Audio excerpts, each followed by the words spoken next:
If you'd told me a year ago that my own front yard would be booked for a stranger's wedding, I'd have laughed in your face. But that's exactly what my HOA tried to pull, and they learned the hard way that I don't roll over easy.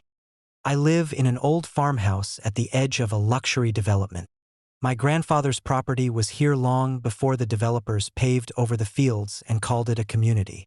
They tried to buy me out a dozen times. I said no every time. So my house sits on 2 acres smack in the middle of their fancy HOA-run neighborhood, and that's been a thorn in their side for years. They hate that I don't pay HOA dues because I'm not under their jurisdiction. They hate my big, rustic barn that ruins the look. Mostly, they hate that I won't cave to their petty rules. I ignored the nasty letters, the threats of enforced compliance, the citations for my barn door being an eyesore, but then they crossed the line. Last summer, I got home from work and found people setting up tents in my yard.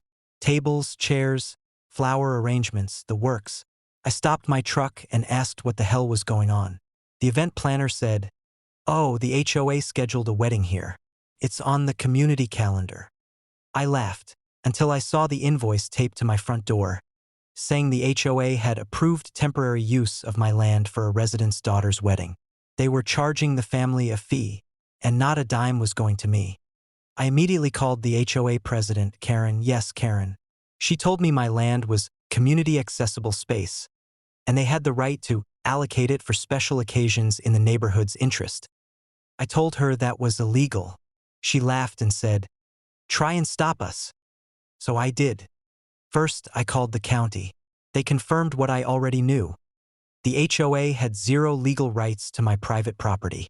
They were basically trespassing and illegally profiting from my land. Next, I called a local demolition contractor, my buddy Sam.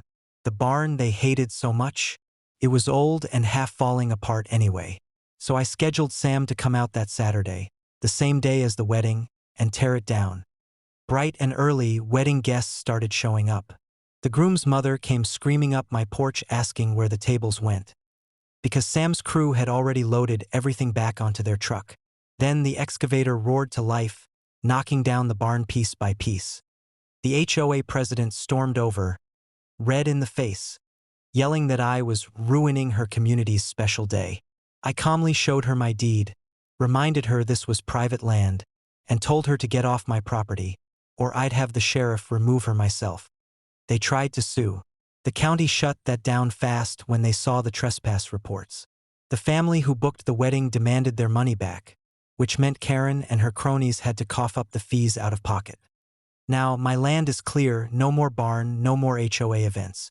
I put up a big, sturdy fence and installed cameras. The sign on my gate says, "Private property. Trespassers will be prosecuted." And believe me, I mean it.